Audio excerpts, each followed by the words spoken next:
Hi, my name is Guang Chengxi, 12 years old. For this lesson, we'll be continuing with physical chemistry. For this lesson of physical chemistry, we will still be at the Maxwell-Boltzmann distribution. For last lesson, we have gotten this example, and we had to prove that PV is equal to a third NMV root mean square and U equals to EK equals to N average epsilon equals to 3/2 nRT for ideal gas for this question. So for last lesson, we have already proven that PV is equals to 1/3 NMV root mean square. So for the previous lesson, I need to clarify a few things first. So let me just first roughly say, so for P is the pressure, then the V, this part is the volume, not velocity, and then here we have a third, then after that the N is the number of molecules, the number of particles, this is the mass of the particles and all, while the V is the velocity, the V root mean square. Well, for this part, this part may look a bit too similar, but reminder, this is for the volume or this is for the velocity. So this is going to be capital V and this is going to be small v. So let me just give me one sec.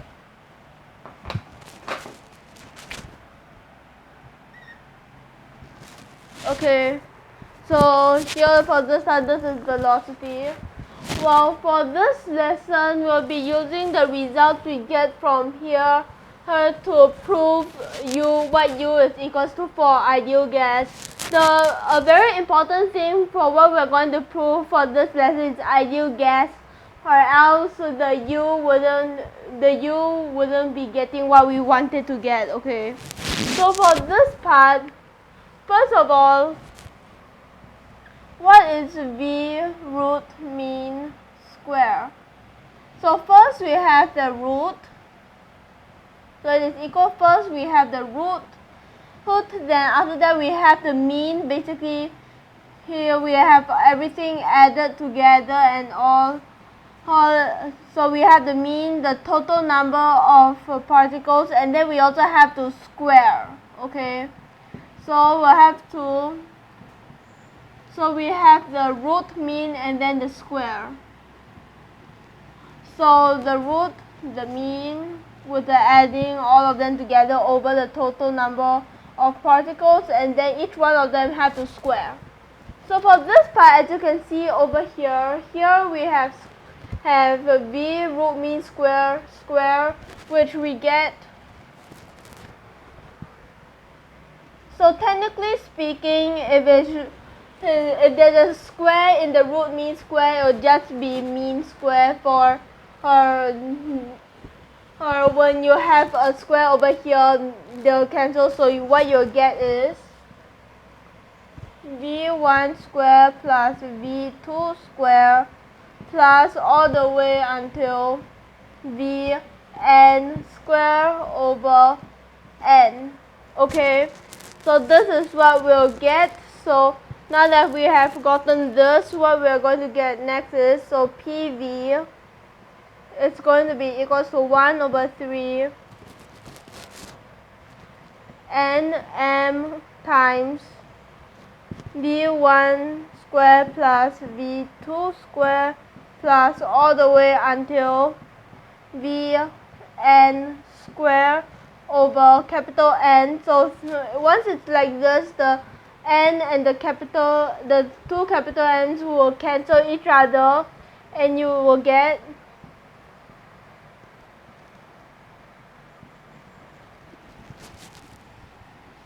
whoops, there is no fraction, for there's nothing to over other than 1.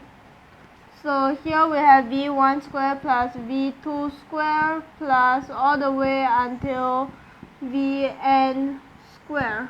Okay, So now that we have gotten this part, what we're going to have next is that, so for this, if you're, in case you still don't realize what's going on here, if I have a half here, you'll probably make it more obvious. So if I have a half m, then v1 squared v2 squared plus v3, it's okay to write it, but whatever. So over here we'll have until vn squared, and thus when you realize over here, you can, if you put this inside, you'll realize that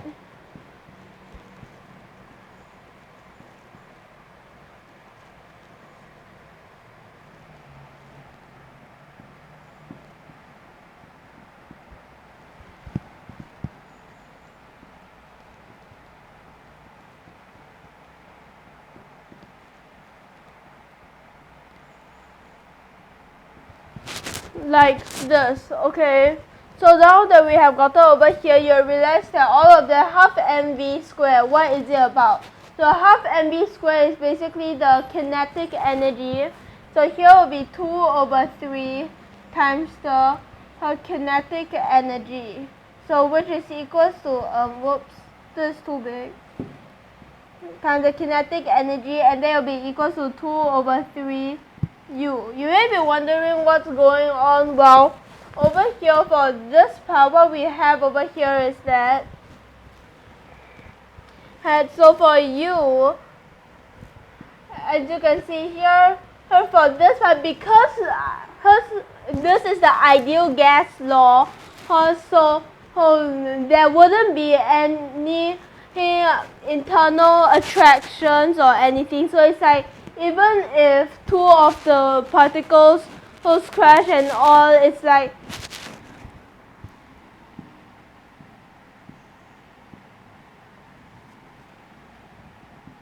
half m1v1 plus half m2v2 is going to be equals to half m1 prime v1 prime plus half and half m2 prime v2 prime. Okay, so these are going to be equal. So it's basically the fact that here for this part, how we're going to have momentum conservation and all. Okay, so for this part over here, because that this is ideal gas, so that's why we do not need the potential energy, because if you have the potential energy, which means that it's not the ideal gas, this wouldn't be the same, okay? And thus the above part will be wrong. So for this over here will be, so obviously u is equals to ek, which is equals to, so you may be wondering what's this weird something that looks like a bracket. Well, over here for this part, this is, so n, yeah, the number of particles. Well, for this over here, it is the epsilon. I'm going to explain it first. It is basically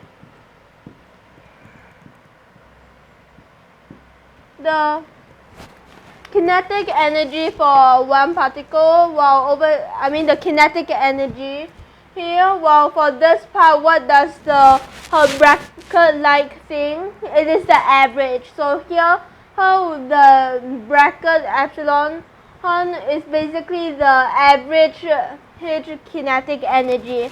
And if you're wondering what u is basically the internal energy.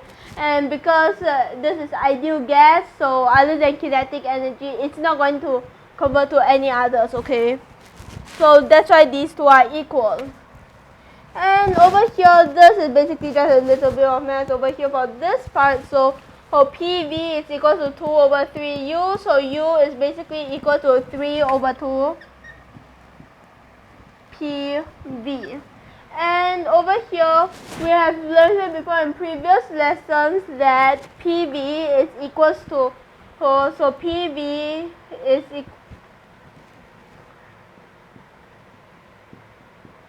equals to nRT. So PV equals to nRT. So here we will also have 3/2 nRT. Or if you wanted to, so here we have it proven over here already.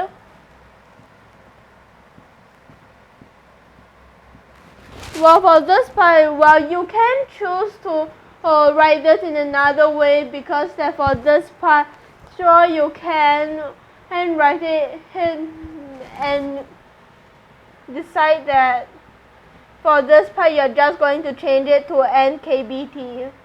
I mean, both of them are correct. So for this part, it's just the fact that R over Avogadro's number is the kb, and then n times the Avogadro's number is the number of particles, because small m is the number of moles of. Okay, so that'll be all for this lesson, as you can see here. So for this lesson, we have proven for both what PV equals to 1/3 of n, as you can see here, NMV root mean square, and for this lesson, we've also proven what U is equals to. Well, that will be all for this lesson. Last but not least, thank you for your watching.